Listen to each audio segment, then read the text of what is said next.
Hello guys, welcome to the new video. বন্ধুরা, আজকে আমার ঘর থেকে আমি ব্লগটা শুরু করলাম। আমি আমার একটা কাজে এখন যাব আমাদের উপজেলায়, রূপগঞ্জ উপজেলায়। সেটা হচ্ছে দাউদপুর পুরিনা উচ্চ বিদ্যালয়। সেখানে আমার একটা কাজ আছে ওই প্রধান শিক্ষকের সাথে। সো বাড়ি থেকে আমি ব্লগটা শুরু করলাম। সো তোমরা আমার সঙ্গে থাকো এবং আজকে যেতে যেতে তোমাদের সঙ্গে কথা হবে। অনেকটা দূরে, ধরো আমার এখান থেকে প্রায় অ্যারাউন্ড 10 কিলো হতে পারে। সো আমাকে রিক্সা, নদীপথ, নৌকো সবগুলো অতিক্রম করে আমার ওখানে যেতে হবে। সো থাকো, আমি আমার প্রয়োজনীয় কিছু জিনিস নিয়ে নিচ্ছি। সো দেখা হবে, কথা হবে যেতে যেতে।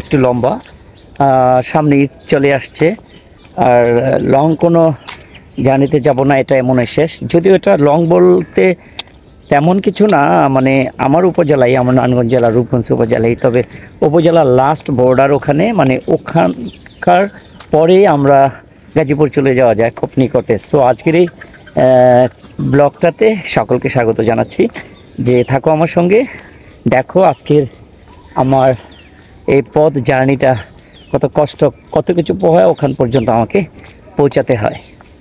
তো একজন ইউটিউবার, আমার সাবস্ক্রাইবার সর্বোচ্চ 1,500-এর মতো। তারপর সকলে যে অনেকদিন যাবত ব্লগ হয় না, তাই আজকে ব্লগটা করার জন্য আমার ঘর থেকে শুরু করেছি। বন্ধুরা, থেকে হাইওয়েটা খানিকটা দূরে, যার ফলে আমাকে একটু পায়ে হাঁটতে হয়, এবং পায়ে হাঁটতে হয় ঠিক বাড়ি পর্যন্ত। রিক্সা আসে কিন্তু এখনও পাইনি, যাই সকালবেলা একটু পায়ে হেঁটে আমি হাইওয়ে পর্যন্ত আমাকে যেতে হবে। আমরা আসলে ছায়া ঢাকা, নিরিবিলি, শান্ত পরিবেশ। সকালে বেরোলাম, কারণ প্রত্যেকটা কর্মব্যস্ত মানুষ কিন্তু যার যার কর্মে বেরিয়ে পড়েছে, তাই রাস্তায় তেমন কোনো মানুষ পাইনি। আমি একা একাই যাচ্ছি। আমি হাইওয়ের খুব নিকটে চলে আসছি। কিছুক্ষণের মধ্যে আমি হাইওয়ে চলে যাব, ওখান থেকে গাড়ি নিয়ে আমি আমার গন্তব্যে যাওয়ার চেষ্টা করব। হাইওয়ের অনেক আগে আমি রিক্সা পেয়ে গেলাম। হাইওয়ের অনেক আগে হাইওয়েতে চলে আসছি, কিন্তু হাইওয়ের আগে আমি রিক্সাটা পেয়ে গেলাম। এই হচ্ছে আমার হাইওয়ে, ঢাকা সিলেট মহাসড়ক হাইওয়ে। এটা হচ্ছে ঢাকা সিলেট মহাসড়ক হাইওয়ে। মাঝে আমাদের রূপগঞ্জ, নারায়ণগঞ্জ জেলায় এই হাইওয়ে রোড ধরে আমি এখন ভাবছিলাম। তারপর আবার গাড়ি চেঞ্জ করে আমার গন্তব্যে যাওয়া।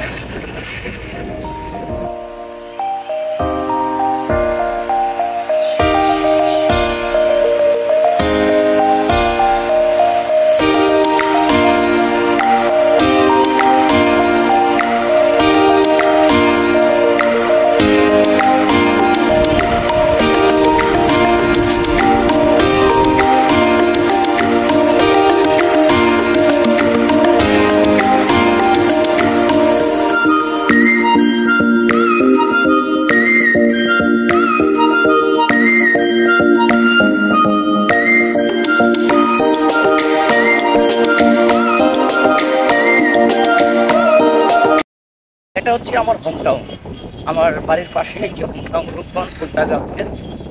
এটা হচ্ছে আমার বাড়ির পাশে হোমটাউন। এখান থেকে বাংলাদেশের যে কোনো জায়গায় আপনি গাড়ি পাবেন। বাংলাদেশের যে কোনো জায়গায় যেতে এই পয়েন্ট থেকে আপনি গাড়ি পাবেন এবং যেতে পারবেন।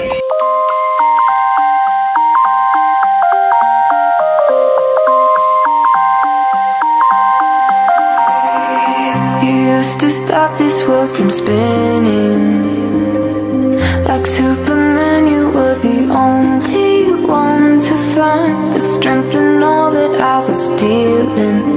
কিছু দূর আমাদেরকে বাসে যেতে হবে, বাস থেকে নেমে আবার সিএনজি ধরে যেতে হবে আমাদের সেই দাউদপুর পুরিনাতে। আমরা এখন বাসের মধ্যে আছি।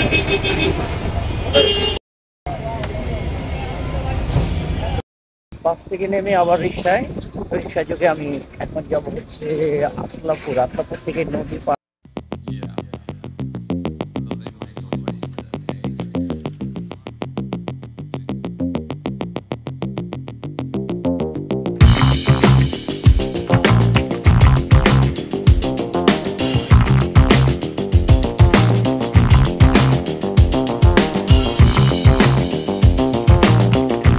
আসলে গ্রামের ভিতরে রাস্তাগুলো ঠিক এমনই হয়, পরিবেশ সম্মত, চারদিকে গাছ, নিরিবিলি পরিবেশে, মানে যানজটের গ্যাদারিংয়ের চিন্তা ভাবনাটা খুব কম।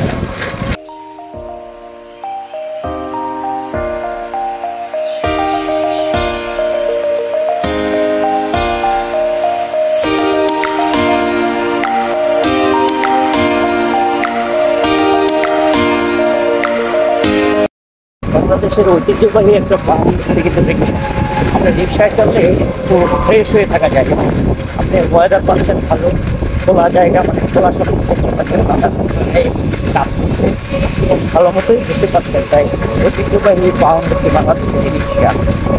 এখন একটা মহল্লার শাখা রাস্তায় গেলাম, মানে দুপাশে আমরা যখন তাকাই দুপাশে শুধু ফাঁকা জমি, ফসলি মাঠ অবস্থান করছে, অসাধারণ ভিউ, অসাধারণ দৃশ্য।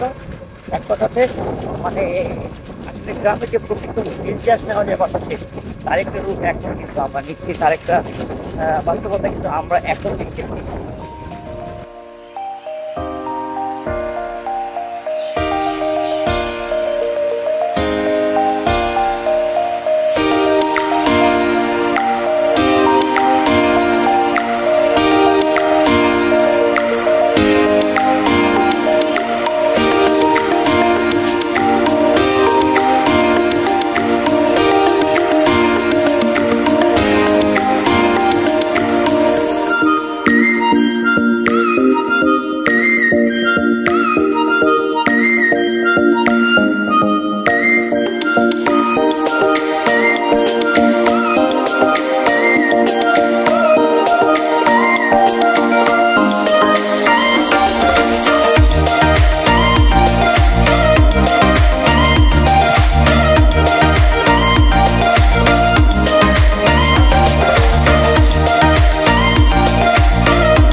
সবচেয়ে বড় বিষয় হচ্ছে যে মানে বিশুদ্ধ বায়ু যাকে বলে, বিশুদ্ধ বাতাস, একদম খাঁটি, যেখানে অক্সিজেনের টোটাল ফ্যাক্টরি এই গাছ, সবুজ গাছ, সবুজ অরণ্য, মানে মনে হয় যে এখানে আসলে এমনি গড়ায় বেড়ে যাবে, মানে অসুন্দর কিছু দেখছি না।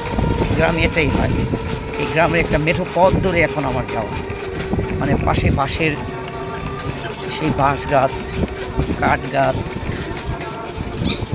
অসম্ভব সুন্দর।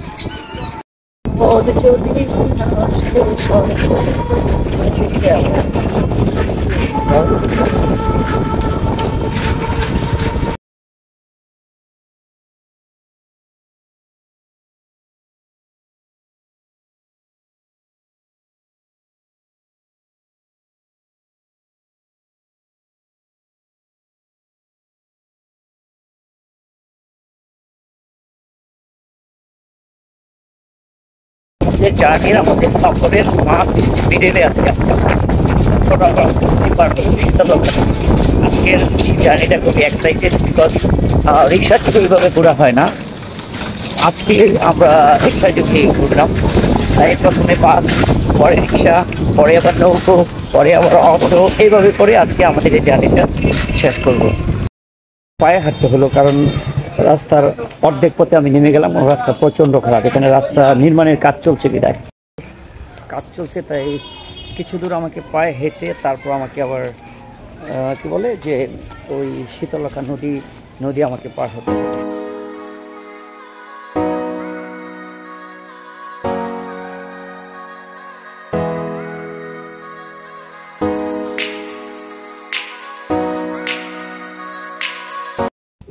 আমরা অলরেডি চলে আসছি সেই শীতলক্ষা নদীর পাশে। এই শীতলক্ষা নদীটাই এখন পার হবো, পার হয়ে ওপারে যাবো। ওপার থেকে আবার আমরা রিক্সা কিংবা অটোতে তারপর আমরা আমাদের সেই নির্দিষ্ট জায়গায় পৌঁছবো। আমরা এখন আছি শীতলক্ষা নদীর ঘাটে। আমার পিছনে হচ্ছে শীতলক্ষা। এই শীতলক্ষা আমরা নৌকা যুগে পার হবো। আমাদের এই জার্নিতে অনেক কিছু আমরা বাই করেছি, যেমন বাসে চড়েছি, অটোতে চড়েছি, রিক্সাতে চড়েছি। এবার আমাদের নৌকাতে চড়বো। শীতলক্ষার পার আমরা নৌকাতে আছি, নৌকাতে চড়বো।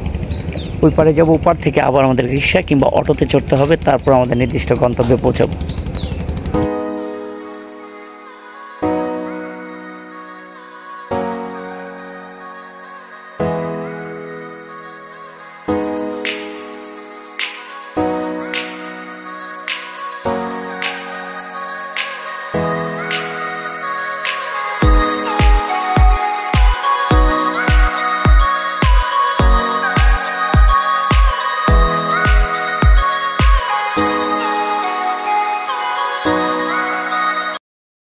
নৌকায় উঠে বসলাম, এই বোটটাই যাবে, এখানে একটা বোর্ডে আমরা বসলাম, এখানে 10-15 জন হওয়ার পর এই নদীটা তারা পার করবে। তাই আমি অলরেডি সবার আগেই প্রচণ্ড উপরে রৌদ্রের মধ্যে আমরা এই নৌকাতে বোটে চড়ে গেলাম। এই নৌকা চড়ে আমরা শীতলক্ষাটা পার হব।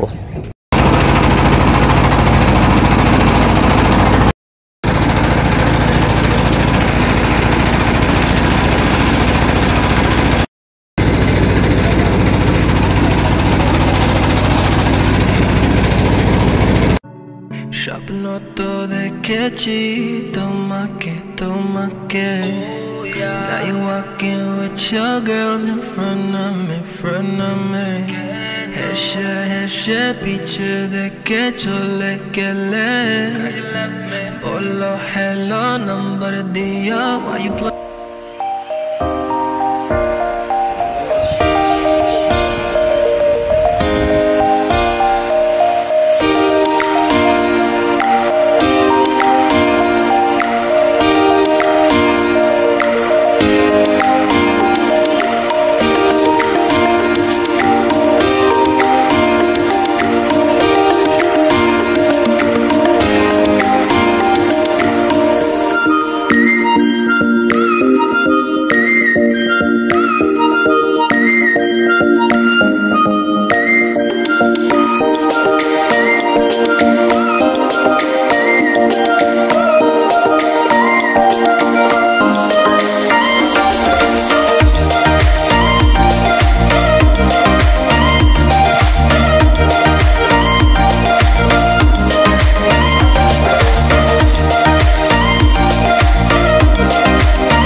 অটো থেকে নামলাম, ঝিরিঝিরি বৃষ্টি শুরু হয়ে গেছে। এটা কিন্তু আমার লাস্ট গন্তব্য। আমি আমার বাসা থেকে শুরু করেছিলাম আজকের এই ব্লগটা, এটা আমার লাস্ট গন্তব্যে এসে পৌঁছে গেছি। এটা হচ্ছে আমার নারায়ণগঞ্জ জেলারও লাস্ট এবং আমার উপজেলারও লাস্ট। এটা হচ্ছে জায়গাটার নাম হচ্ছে দাউদপুর পুজিনা। সো এই গন্তব্যে আমার যে কাজ সেখানে আমি গিয়েছিলাম বৃষ্টির জন্য, আর সেখানে অবস্থান করে আমার কাজটা জাস্ট 5 মিনিটের ছিল। আমি কাজটা শেষ করে আবার চলে আসছি, কিন্তু দুর্ভাগ্য হচ্ছে যে এখানে অনেক দূর পায়ে হাঁটতে হবে, কারণ এখানে কোনো যানবাহন নেই। এমন একটা প্রদত্ত গ্রাম যেখানে আসতে হলে আপনাকে একটা গাড়ি রিজার্ভ করে আসতে হবে। যাওয়ার পথে অনেক দূর পায়ে হেঁটে গিয়ে আপনাকে রিক্সা, সিএনজি হোক আর অটো হোক খুঁজে বের করতে হবে। এমন একটা এলাকা যে শুধু পাখির ঝিঝি ডাক। আমি আপনাদেরকে একটু দেখাই চারদিকে যে জনমানব শূন্যহীন, কোনো মানুষ নেই। পিছনটা তাকায় দেখেন যে আমি মনে হয় যে একটা বনের ভিতর দিয়ে হেঁটে হেঁটে যাচ্ছি। এর পিছনে কোনো ঘর নেই, বাড়ি নেই। আপনারা দেখতে পাচ্ছেন এটা। সো বন্ধুরা, আজকের এই ব্লকের এই বিশেষত্ব যে অবশ্যই এই সমস্ত গ্রাম আমার ভালো লাগে, ঘুরতে ভালো লাগে, কিন্তু দুঃখ হচ্ছে পায়ে হাঁটতে হয়, যেটা আমি এখন পায়ে হাঁটছি একটা রিক্সার সন্ধানে। সো তোমাদেরকে এটা আজকে দেখালাম, এটা আমার লাস্ট গন্তব্য। তোমরা দেখো কিছু অংশ যে একদম কোনো মানুষ নেই, জনমানব শূন্য এলাকা। এখানে শেষ করতে হবে, কারণ বৃষ্টি হচ্ছে, আমি গাড়ি খুঁজে বের করব। সো বন্ধুরা, আমার আজকের এই সকালবেলা ব্লগ, দীর্ঘদিন ধরে আমি ব্লগ বানাতে পারিনি। আমি বিশেষ করে ট্রাভেলের ব্লগগুলি বানাই যেখানে যাই। তবে আজকের একটা ইচ্ছা ছিল যে যখন এখানে আসবো সেই ব্লগটা তৈরি করব। সো বন্ধুরা, আজকের এই ব্লগ, আমার এই জার্নিটা, আমার এই চলাটা সকাল থেকে এ পর্যন্ত কেমন লাগলো এই পরিবেশ, সব কিছু জানিয়ে কমেন্টস করো আর একটা লাইক করে দিও, তাহলেই আমি সার্থক পাবো। সে পর্যন্ত ভালো থাকো, আল্লাহ হাফেজ।